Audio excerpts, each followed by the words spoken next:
guys, welcome back to the channel. Today I'm going to be reacting to a video called 5 Things I Wish I Knew Before Moving to Sweden. Just a Brit abroad. So obviously this person is from Great Britain.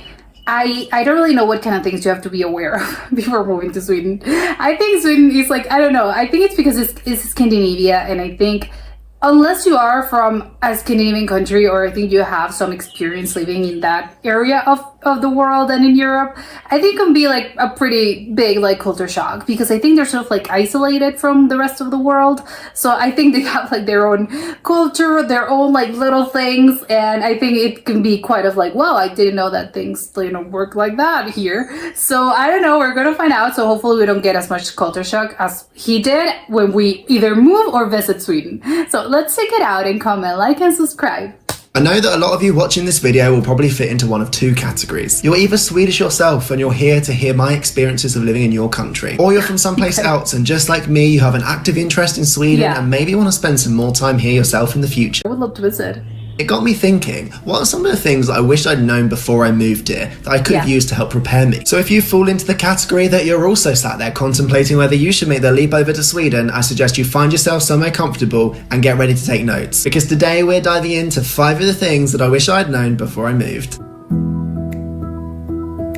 Number 1, being active in Sweden isn't a choice, it's a way of life. And you guys, regardless of where you live, you can probably pinpoint in your friendship group the friend that's like the jock, the sporty one, the one that you'll always find down the gym. But it's just that, the person, or maybe the handful of people. Well, brace yourselves, because when you move to Sweden, the whole concept gets flipped on its head and you're easier to spot if you're not the one that's active. The question isn't, did you work out today? It's how did you train today? And if you're going to be living in one of the 10 biggest cities like I myself am, when it gets to the end of the working day and you put on your shoes and you head out for some walk and some peace and quiet in the local forests, don't expect to be the only one out there with the birds. Know you're bound to bump into at least half of the population of the town, all running the tracks. And a big thing to pinpoint here is where I'm from, you do intervals as a punishment, not out of choice. Whereas in Sweden, people seem to just do it because they love it. Let me tell you what, guys, if there was a dummy's guide to Sweden that existed out there, they would need to include a paragraph about intervals. Because to the rest of us, people like me from abroad, intervals is something that reminds me of dark days when I was a child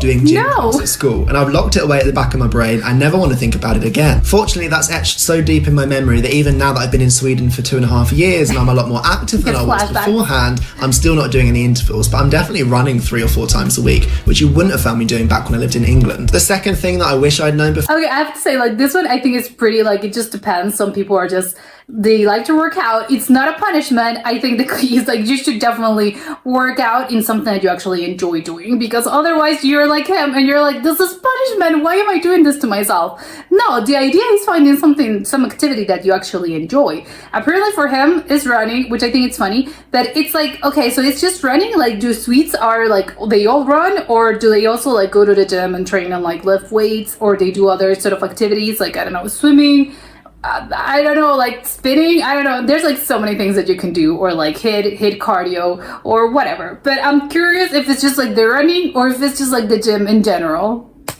Before I moved is another thing that isn't so much of a choice. Here in Sweden, it's a right. And of course, I'm talking about access to coffee. I'm sure if they could add I'm moving human tomorrow. right, they absolutely would, because every workplace, every store you go into, coffee is everywhere, and usually it's free. Okay, I don't want to mislead you. I'm not talking about the Frappuccino that you get in your local coffee house. No, you're going to have to pay for that. But when it comes to your basic filter coffee, in most workplaces, for example, you can expect to get that on tap whenever you like, free of charge. In fact, when I applied for my first job here in Sweden, I remember one of the perks that was listed on the form was free coffee. And I was thinking, okay, well, that's a weird thing to say, you know, I'll just bring my own. It's not a...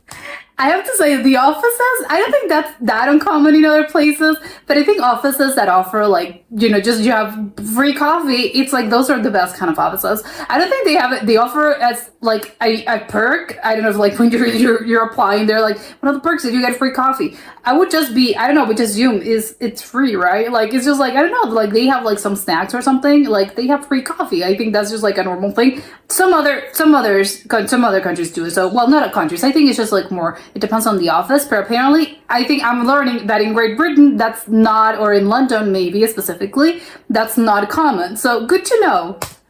Big deal. But now I understand it is actually a big deal. I can actually almost imagine someone sifting through the list of applications that they want to go for, and then they see one that says that there's not coffee included, and it gets cast out the window. Because no coffee, don't expect me to work. And I tell you what, guys, in the coffee shops, there's even subscription services where you can sign up to get access to a certain amount of coffee a month. And if you don't know what I'm talking about, think Spotify or Apple Music, but for coffee. The largest coffee chain here, Espresso House, have recently launched a new system where every 2 hours with their subscription service, you're entitled to a new coffee. And it doesn't take a mathematical genius to work out that that's 4, 5, possibly 6 coffees a day, depending on how long you commute and work for. In fact, I'm almost tempted to say that the third thing on the list today should be that you need to work on your caffeine tolerance, because you need to get it up there if you're going to keep up with the Swedes. The third thing that you're going to want to prepare yourself for before you set foot here in Sweden to live for the rest of your life is that everything shuts down in July. If, like me, you're from the UK, you'll be used to taking your holiday days scattered throughout the year so that you always have some holiday or some leave to look forward to. But that's not really how it's done here in Sweden. No, in fact, it's written into the law that if you want 4 weeks of paid holiday in the summer, you are entitled to it. So expect everybody to disappear for 4 weeks in July. And before someone points it out in the comments, this was something that came from the industrial age here in Sweden, where the industrial holidays were timed in a particular way, and so everyone ended up being off at the same time. These days, we don't have those same kind of restrictions, so people are becoming a bit more flexible. But having said that, it's still more normal than anything else that all of your colleagues are going to disappear in July. Some workplaces will even shut down for a period of time in July, so expect that you might even be asked to take your holiday then, even if you don't want to. And you guys, I'm going to go out on a bit of a limb. Okay, but how does the country work if no one works in July? How does the country keep running? Now, and I'm going to call it, as working patterns change and less people take their time off in July and they spread it across the summer, I expect to see more people in Sweden taking their holiday in June. Because what I've seen over the last 2.5 years is that the global climate patterns and the way that they're changing have meant that the weather has often been a lot better in June here than it has in July. So if I want to get my tan, I want to be off in June. And from one climate extreme to another, my fourth thing that you're going to want to know before you move out here to Sweden is it gets dark. And I know what you're thinking, it gets dark in most places, doesn't it? And it does, but you haven't experienced real darkness until you've been in Sweden. And no, you guys, this isn't me getting all dark, morbid and depressing. I actually think it's pretty cool, because before I came to Sweden, my perception of darkness was totally off. Where I'm from in the UK isn't a particularly big city by any stretch of the imagination, at least not on our standards, but one thing that is different is there's a lot more light everywhere in England. And I'm talking about everything from street lights to apartment lights to restaurant lights. It's just a lot brighter. Whereas here in Sweden, there's so much more space that as soon as you get outside of the city, you experience real darkness. In fact, it even catches me off guard sometimes when I'm in the city. I can be cycling home late one evening and it's just so dark. And I guess it's because light pollution is so low in Scandinavia that you can actually see the northern lights so often. Oh my God. So yeah, just prepare to be going around with reflectors on every single piece of your body throughout the winters, because otherwise nobody's going to see you. And the fifth and final thing that you need to know before you make the switch and then move out here to Sweden is that queuing is part of the culture. And you guys, I thought this was something I was prepared for, because queuing's a big deal in England too. We're always joking about the fact that if someone cuts in front of you, you tut and mutter away to yourself, you put an ugly face, and then you get on with your life. You're never going to say anything, you just join the back of the queue and you wait. But then I came to Sweden. But the thing that baffled me when I first arrived is I'm used to going to my local supermarket and getting in the queue, waiting till I get to the front to pay. That I can deal with, that I can handle. What I'm not so used to is I go to a clothes shop, I pick up some sunglasses, or I pick up a tie, or I pick up a t-shirt I want to buy, and then I get in the queue. But I'm not in the actual queue yet, I'm in the fake queue to get to the queue. Okay, maybe I'm not explaining that very well, but there's such a thing in Sweden called a körlappa, and it's this ticket that you get from a machine that tells you what your number is, and that's your place in the queue. So quite often in public places and shops, you will actually have to get into a queue to get to the little red machine to get your körlappa so that you get your queue place. And once you've got your place in that digital queue, you can sit comfortably, because now the physical queue just disperses. You've got no idea where people are anymore. You just wait till your number's called, you dash to the front, make your purchase, and get yourself out of there. But so just be prepared next time you go to the pharmacy, or next time you go to Orleans, for example. If you haven't got a körlappa, you're not being served. And there you have it, guys. They're 5 of the things I wish I'd known before I moved to Sweden. If you think I missed anything, let me know in the comments down below, and maybe I'll bring it up again in a new video sometime soon. Give me a like so that I know you enjoyed it, and if you haven't subscribed yet, it would be awesome if you could. New videos all the time. It would be awesome to have you along for the journey. But until then, thanks for watching, and I'll see you again soon. Bye, guys. Okay, this was, I think, very interesting. I think my favorite part that's making me, before watching this, I was like, well, I don't know if I want to move to Sweden. I don't think I know enough about this country, but I think I would definitely go visit because I think it's like a very nice place. And I would definitely, I think there's like, you can see the Northern Lights. There's like very beautiful towns. So I would definitely go visit like on vacation.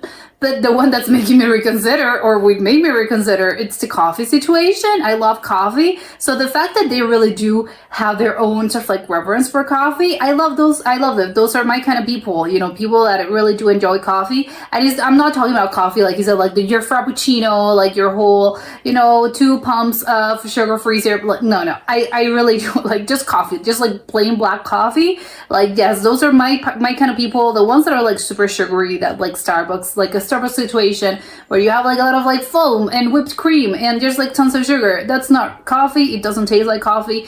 It's okay, like they can be good, but you know, you're aware that's not really coffee. Like coffee is black, and maybe you can have some sugar, you can have some cream, you can have some milk, but you know, that's coffee. Not coffee is those giant drinks that have like so many syrups and stuff in it that just like those are definitely not, or like caramel drizzle or whatever. So I like that they are like, no, when they actually enjoy coffee as in like the actual black liquid. I love them. Those are my people. Great. I'm wondering if like, I don't know what it's like, obviously it's a cultural thing, but I'm guessing there's like Swedes that do not like coffee, and also how that it came to be like they enjoy their coffee like that much, because I would think maybe it's a culture that they grow a lot of coffee. Maybe I would understand it, but in Sweden, I highly doubt that they actually grow their own like coffee beans. So how come they enjoy coffee? Maybe it's a warm beverage situation where like, because it gets very cold, like the winters are very harsh. Maybe like they need something to warm up, and maybe that's where it comes from. Although, like maybe tea, right? Like I think like maybe it would be like tea, but I don't know why they would. I don't know. I was thinking maybe it's just like the UK, but I think the UK, like obviously because they like their tea, I think it's due to like other reasons that have it to do with probably India or something. Maybe I don't know if that's the case, but maybe, you know, if they hadn't actually done that, maybe they would have enjoyed their coffee as well and not their tea. I don't know, but it's interesting to me how it came to be. The whole holiday situation, I'm the one that's probably like the most shocking thing to me, because it's like if everything closes like during like the whole month of July, then how do the things like keep on running? Because I think that, you know, for a country to actually, you know, be feasible and to be like, you know, the country has to keep running, what kind of things are actually closed? I would say like maybe government offices are closed. Maybe that's what he means, and probably like maybe school closes like for summer vacation. So, you know, the kids are out and the teachers are out, and maybe if you go to college, like that's, you know, you don't really go, that's your vacation period. But like a store, like am I like in July, am I gonna find like a store, like a normal, I know, like a furniture store? Like, is it gonna be closed? Is a restaurant going to be closed? Because obviously people, like they obviously, the workers obviously have their vacation time. But if everyone wants to like go away on July, then what happens if I want to go, like, yeah, I want to buy a shirt, I want to buy some shoes, or I want to buy something specifically. I want to buy a lamp. So I can't do that during July, because obviously the workers they obviously want to take advantage of the weather.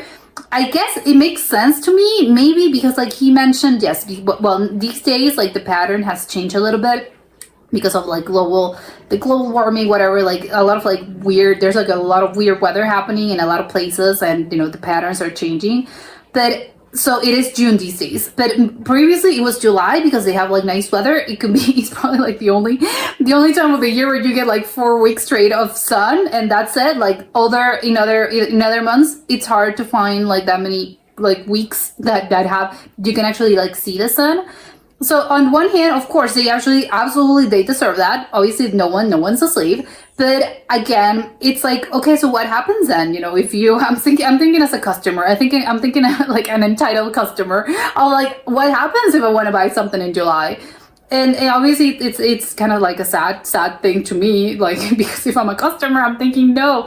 And also, if I'm a tourist and obviously I want to go when there's like nice weather, am I gonna be able to like go to places? Or again, this only applies to like government offices and stuff like that. So, you know, you as a tourist are not really, you're encumbered by those things because obviously you don't really care. So maybe that's the case, but I would actually like to know more about this. But I think I like the fact that it's like spread out these days, because yes, I think that's gotta be the case. And especially besides, there's people that probably, like he said, I don't really want to take my vacation in July. Maybe I have other things. I have other plans. I'd like to go on a vacation in August, or I'd like to go on vacation in, like, I don't know, during November, whatever. Like, it should be up to, like, you decide. It's your choice. Like, you take your own vacation when you actually want to. Like, it shouldn't be forced of, like, it's July, you have to stop working. It's like, no, I want to stop working in June.